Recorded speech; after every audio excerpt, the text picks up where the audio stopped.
어느 단오날 응애 응애 아씨 아들이옵니다. 청해 부인 장희영이 등남을 하였으니 그 아이가 바로 궁애였다. 청해 부인은 기진맥진하여 실신 상태였자먼 아기 울음소리에 옅은 미소를 지었다. 밖에서 웅성거리는 소리가 들렸다. 무슨 일이냐? 애기씨한테 이가 나 있다고 합니다. 뭐라? 불길한 징조였다. 의영은 놀라 쓰러졌다. 의영아, 내가 나의 후손을 낳았구나. 장씨 집안의 후손이 아니라 이 궁복의 후손인 게야. 무슨 일이 있어도 잘 키워야 한다. 아, 아버지. 의영이 잠에서 깨어나니 아버지가 연기처럼 사라졌다. 의영이 출산을 앞둔 며칠 전 월성. 의영이 벌써 산딸이 다 되었단 말이오? 네, 그렇사옵니다. 짐이 숙복해 의영을 보내길 잘했네요. 이제 그녀도 외롭지 않겠군요. 폐하, 아이의 이름을 하사하여 주시옵소서. 숙복께서 지어보시오. 장보고의 손주가 되는지라 신이 이름을 짓기가 그러하옵니다. 장보고. 장보고의 이름이 궁복이었죠. 그럼 궁복의 궁과 그의 후손이니 후손예를 써서 궁예라 함이 어떠하오리까? 궁예라 좋은 이름입니다. 그럼 그 아이는 궁예로 하겠습니다. 그로부터 몇 달 뒤 문성왕의 병이 깊어져 일어나지 못하고 서거하였다. 문성왕의 유지를 받들어 김희정이 왕위에 올랐다. 후일 시호를 헌안이라 하였다. 그 이듬해 여름이었다. 헌안 왕비가 조용히 상대등 기만을 궁으로 들였다. 내일이 그대를 부른 것은 내게는 딸이 둘이요. 그런데 지난 단오날에 청해 부인이 아들을 낳았소. 그 무슨 말씀입니까? 말 그대로요. 왕자를 낳았다오. 내게는 공주 둘뿐이지 않소. 지금은 어려서 큰 위협이 되지 않으나 걸음마를 하고 말이라도 할 시에는 왕자감이라 생각하고 태자로 삼으려 하지 않겠소. 이 일을 어찌하면 좋소. 대책을 마련해 보시오. 청해 부인이 아들을 낳았다. 처음 듣는 얘기였지만 뭔가 큰일이 일어날 것만 같은 불길한 예감이 스쳐 지나갔다. 그리고 헌안 왕비의 의중을 알 것 같았다. 신기만 왕후의 뜻을 헤아려 성녀를 덜어드리겠습니다. 그럼 나는 상대등만 믿겠소이다. 기만은 빠져나올 수 없는 올가미에 갇힌 느낌이었다. 왕후의 걱정을 덜어주지 않으면 제 목숨이 위험할 수도 있었다. 그럼 나는 상대등만 믿겠소이다. 며칠 뒤 복면을 한 자가 월성에 숨겨진 문으로 들어왔다.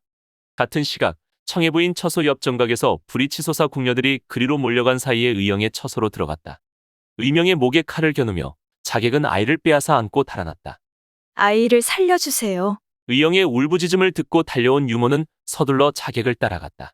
아기를 안고 성벽 쪽으로 가는 것을 보고 성벽 아래로 내려갔다. 자객이 성벽 아래로 던진 아기를 우거진 수풀 속에서 받아냈다. 유모가 아기를 받아 들다가 잘못하여 손가락으로 눈을 찔렀다. 그래서 한쪽 눈이 멀게 되었다. 헌안왕의 서자이자 장보고의 손자인 이 아이가 바로 후삼국 시대의 주역이 될 궁이었다. 구독해주셔서 감사합니다. 이른 여름 어느 날 밤이었다. 신라 제37대 선덕왕이 된 김양상과 상대등 경신이 마주보고 앉아 담소를 나누었다. 김양상이 먼저 말문을 열었다. 쯧쯧. 저 계집아이 같은 임금을 우리가 시해하였어. 아직 어미 품에서 벗어나지 못하는 애송이 아니겠어. 그 많은 반란이 있었는데도 여지껏 목숨을 부지한 것만도 대단한 일이오. 그렇지요. 일전에 월명사가 해공왕의 장수와 안녕을 비는 축원문을 계속적으로 외웠었지요. 그 효과인지는 모르겠으나 본디의 명보다는 오래 산 듯 싶소이다. 경덕왕이 복에도 없는 아들을 원한 것부터가 잘못 아니겠어? 아, 그런 일이 있었습니까? 이야기는 이러하오. 어서 말해보시구려. 상대등 김경신의 눈이 반짝였다. 김양상이 꼴깍침을 넘기며 이어 말했다. 기억하시죠? 경덕왕이 아들 하지 않았소이까? 아들 욕심은 많은데 생기질 않자 산모부인을 왕비에서 폐하고 조자낸 후 사량부인으로 봉하였지요. 그리고는 각간 의충의 딸을 후비로 들였지요. 그 분이 우리가 알고 있는 경수태우지요. 그전에는 만월부인이라 불렀고요.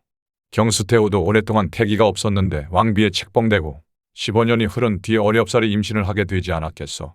상대등은 알고 있는 내용이라 고개를 끄덕거리며 들었다. 김양상이 목소리를 깔며 이야기를 이어나갔다. 어느 날이었지요. 왕이 표온대덕을 불러 말하기를 하늘이 짐을 돕지 않아 후사를 얻지 못하였으니 원하건대 대덕께서 옥황상제에게 청하여 자식을 두게 해주시오. 라고 부탁하였지요.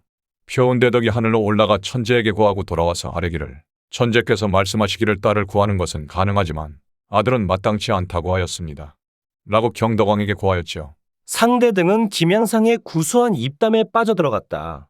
경덕왕이 못내 아쉬워 표온대덕으로 하여 다시금 딸을 바꾸어 아들로 될 수 있게 해달라고 부탁하자 천재가 될 수는 있으나 아들로 삼으면 나라가 위태롭게 된다라고 하였지요.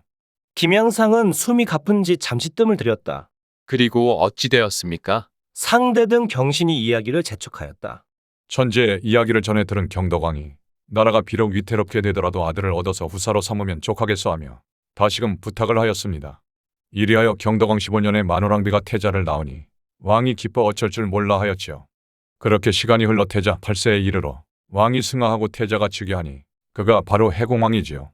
당시 어렸기 때문에 태후가 조정에 나섰는데 정사가 잘 다스려지기는커녕 여기저기서 도적이 봉기하고 지혜가 곳곳에서 일어났지요. 재해를 함은 어떤 재해를 말씀하시는 겁니까? 대력 초에 강주 관서 대당의 동쪽 땅이 점차 커져 못이 되었지요. 이는 정미에 이르러 천구가 동로 남쪽에 떨어졌는데 머리가 동이만하고 꼬리는 삼자 남짓되며 색은 맹렬히 타는 불과 같고 천지가 진동하였지요. 또 그런 일도 있었지요. 궁궐 뒤쪽에 변소에 줄기가 둘인 연이 나고 봉성사 한가운데서도 연이 났지요. 그 말고도 헤아릴 수 없을 정도의 병고가 있었으니 천재의 말이 그대로 맞아 들어간 거지요. 해공왕이 어릴 적부터 소꿉놀이에 술래잡기 같은 여자애들의 놀이를 하고 놀았죠. 그렇군요. 그럼 표은대덕은 어찌 되었소? 천재를 만날 수 있는 유일한 분이셨는데 경덕왕의 마지막 소원을 성사시키고는 천재가 하늘을 인간이 어지럽혀서는 안 되는데 대사가 마치 이웃 동네를 다니듯 하면서 천기를 누설시키고 있으니 지금 이후로는 왕래를 금하겠다고 하며 표은대덕의 출입을 막으셨다고 하죠. 그렇게 되었군요. 경신, 우리가 신라의 명맥을 이어가고자 군사를 일으켜 덕없는 왕을 갈아치웠으니 신라를 위해 함께 힘써보도록 합시다. 폐하, 성은이 망극하옵니다. 어느 외로운 밤 나누었던 둘의 담소는 임금시해라는 천인공로할 죄를 지었음에도 이렇게 잘못을 감싸 안으며 서로를 격려하고 위로받는 것으로 마무리되었다. 구독해 주셔서 감사합니다. 여봐라, 당장 복두장을 불러오너라. 경문왕의 명이 있은지 반나절 만에 복두장이 궁궐로 불려왔다. 폐하 찾으셨습니까? 거기 앉거라. 네? 내 귀를 가릴 수 있는 두건을 만들게. 네? 무슨 말씀이신지? 내 귀가 아프니 귀를 가렸으면 하네. 그러니 위로 조금 크게 두건을 만드시게. 폐하 귀가 아프시면 치료를 먼저 받으시고 두건을 만드는 것이 좋다고 사료되옵니다. 이건 너와 나만 아는 비밀이다. 나는 귀가 아파서 두건으로 귀를 가리는 거고 너는 내 그것을 만든 것이다. 네? 그리고 사람들에게는 내 귀가 당나귀 귀처럼 커졌다고 소문을 내거라. 네? 그 어찌 내 말대로 하거라. 반드시 소문이 나야 한다. 사실이 아닌데도 말입니까? 어허, 그리고 이러한 사실을 죽을 때까지 발설해서는 안 된다. 알겠느냐? 내 분부 받잡겠습니다. 그날 이후 며칠 뒤 복두장은 두건을 만들어 경문왕에게 바쳤다. 그리고 들판이며 논두렁이며 주막을 다니며 임금님 귀는 당나귀 귀라고 소문을 냈다. 그 소문은 일파만파로 퍼져가의 모든 백성들이 알게 되었다. 대신들은 경문왕의 처벌이 무서워 시시거리며 임금님 귀는 당나귀 귀라 하면서 속으로 비웃었다. 15세의 헌안왕의 사위로 낙점되어 16세의 나이로 왕위에 오른 지 벌써 10여 년이 지났지만 아직도 반란이 일어나고 있으니 이 일을 어찌할꼬? 그리고 가뭄과 홍수로 백성들의 삶은 공공하다. 내가 하고자 하는 일은 대신들의 반대에 부딪혀 실행에 옮기지 못하니 더 이상 대신들에게 끌려갈 수는 없다. 대신들에게는 귀가 아프다는 핑계로 그들의 말을 듣지 않으려 한다. 내가 하고자 하는 정치 백성들과 함께하는 정치를 할 것이다. 경문왕은 혼자 조용히 말했다. 그나저나 임금님 귀는 당나귀 귀라고 소문낸 복두장은 속이 답답해 미칠 것만 같았다. 만약 이 사실을 다른 사람이 알게 된다면 용서치 않을 것이다. 라고 말하던 경문왕의 목소리가 귓가에 맴도는 것 같았다. 너무도 답답한 나머지 도림사로 올라가는 길에 있는 대나무 숲으로 가서 임금님 귀는 당나귀 귀가 아니다. 임금님 귀는 당나귀 귀가 아니다. 라고 외쳤다. 그 후 바람만 불면 대나무 숲에서 소리가 들렸다. 휘, 임금님 귀는 당나귀 귀이다. 임금님 귀는 당나귀 귀이다. 어찌된 판인지 복두장이가 말할 때 귀에 힘이 덜 들어갔는지 귀가 아니다, 가 귀다로 들렸다. 그리고 평생을 간직해야 하는 비밀을 누설한 복두장이는 아주 편안히 세상을 떠났다. 대나무 숲 이야기를 들은 경문왕은 흡족해했지만 누가 짐에 대한 나쁜 소문을 내느냐? 나는 단지 귀가 아플 뿐이거늘. 폐하, 조사해 보았으나 아무도 없었사옵니다. 그럼 그 대나무가 범인인 모양이다. 그 대나무들을 모두 베어라. 그리고 앞으로 짐에 대해 안 좋은 소문을 내는 이가 있으면 엄벌에 처할 것이다. 명심하거라. 이 명을 내리고 얼마 있지 않아 바로 이듬해 이찬 근정이 군대를 일으켜 도성을 공격했다. 그러나 근정의 병력은 도성을 무너뜨리지 못하고 성 밖으로 밀려났다. 관군의 진압으로 근정은 잡혔다. 그는 술에 매달려 사지가 찢어진 채 죽었다. 경문왕의 왕권은 매우 강력했다. 임금을 음해하거나 도전하는 자에게는 이렇듯 극단적인 조치를 취했다. 이렇게 해서 여의설화는 탄생하였다. 구독해 주셔서 감사합니다. 신라설화 비령자 편 시작하겠습니다. 때는 신라 진덕여왕 시절이다. 진덕여왕이 왕위에 오른 바로 그해 10월이었다. 백제가 대군을 앞세워 신라에 공격해왔다. 김유신 정군은 만여 명의 군사를 이끌고 전쟁터로 나갔다. 백제군이 신라군보다 두세 배 많은 것을 보고는 김유신 장군이 부하장수들을 불렀다. 백제군이 우리보다 두세 배는 더 많은 것 같소. 저들을 물리칠 무슨 방도가 없겠소? 화랑 비령자가 일어나 말했다. 장군님, 제가 적진 깊숙이 들어가서 혼란스럽게 만들겠습니다. 그러면 장군님께서 적을 공격하십시오. 비령자, 그리하면 죽음을 면치 못할 것인데 그래도 적진으로 가겠단 말이요? 장군님, 저는 화랑이옵니다. 신라의 화랑이 어떠한지 보여주겠습니다. 그리고는 자신의 몸종 합절을 불렀다. 합절, 내가 지금 적진에 뛰어든다면 살아 돌아오지 못할 것이다. 혹시나 내 아들 거진이 내 원수를 갚을 거라. 내 뒤를 따르려 한다면 말려주게나. 아들은 살아서 집안을 돌봐야 되지 않겠나? 알겠습니다. 장군님. 합절은 눈물을 흘렸다. 비령자는 그 길로 적진에 향해 달렸다. 백제군은 갑작스런 상황에 어리둥절하며 쳐다보았다. 백제군이 멍하게 넋놓고 있는 사이 비령자는 백제군을 열어 베어버렸다. 그리고 백제군 진영 안쪽으로 깊숙이 파고들었다. 뒤늦게 백제 장수들이 비령자에게 달려들었지만 비령자는 백제군을 차례로 넘어뜨리고 진영을 혼란케 하였다. 신라군이 비령자의 활약을 지켜보다가 비령자를 구하자 하고 소리쳤다. 이에 김유신 장군이 백제군을 총공격하라. 명령을 내렸다. 신라 병사들은 무서운 속도로 백제군을 향해 돌진하였다. 백제 진영에서는 비령자를 처리하기 위해 공수들에게 화살을 쏘라고 명했다. 수십 개의 화살이 비령자의 몸에 꽂혔다. 비령자의 아들 거진은 아버지의 원수를 갚기 위해 적진을 향해 돌진하려 하였다. 그러자 합절이 막아서며 도련님, 장군님께서 도련님은 집안을 지키시라 하셨습니다. 장군님의 마지막 부탁을 들어주십시오. 그럴 수는 없다. 아버지의 죽음을 어찌 보고만 있겠는가? 하며 말을 타고 내달렸다.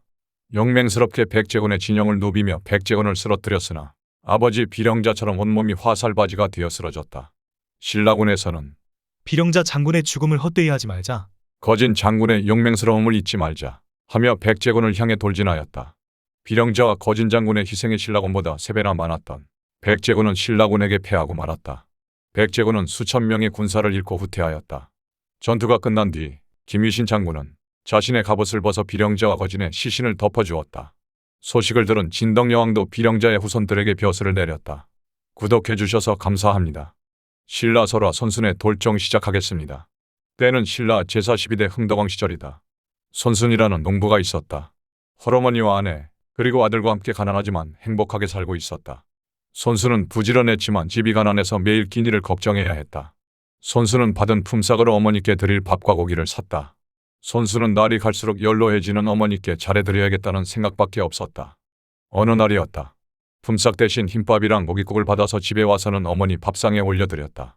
그러자 어머니는 손자를 불러서는 쌀밥과 고깃국을 떠먹여 주었다. 손순이 아내를 불러 조용히 의논을 하였다.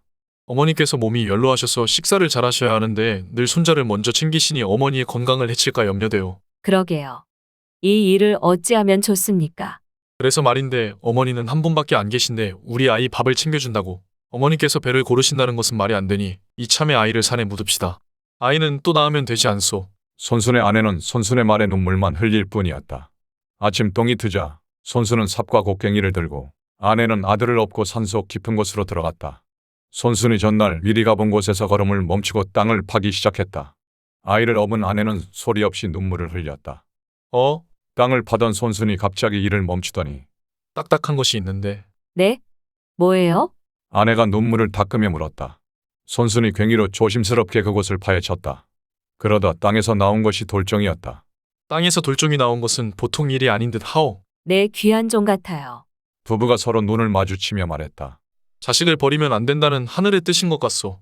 자식의 목숨값이라 여기고 우리 아이를 데리고 집으로 갑시다. 아내는 아이를 업은 채로 손수는 돌정을 가지고 산을 내려왔다. 그리고 그 돌정을 집 대들보에 달아놓았다. 그 다음 날부터 달아놓은 돌정에서 소리가 났다. 지없이 맑고도 고운 소리였다. 이 아름다운 소리는 널리 퍼져나갔다. 어느 날 산책을 나선 흥덕왕이 종소리가 들려오는 것을 듣고는 참으로 마음이 편안해지고 시름이 없어지는 종소리구나. 어느 절의 종소리인지 알아보거라. 신하들이 절마다 다니며 종소리의 행방을 찾았으나 찾을 수 없었다. 그래서 여기저기 돌아다니며 수소문하여 손순의 집을 찾아냈다. 신하가 돌정이 어디서 났는지 물어보자 손순은 있었던 일을 이야기하였다.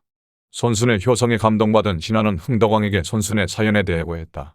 손순 부부의 효심이 갸륵하구나. 저들 부부에게 평생 먹고 살 양식을 상으로 주고 부부의 효성을 널리 알리도록 하라. 손순은 이후 어머니를 더욱 국진히 모셨으며 아들도 잘 키워냈다. 구독해 주셔서 감사합니다.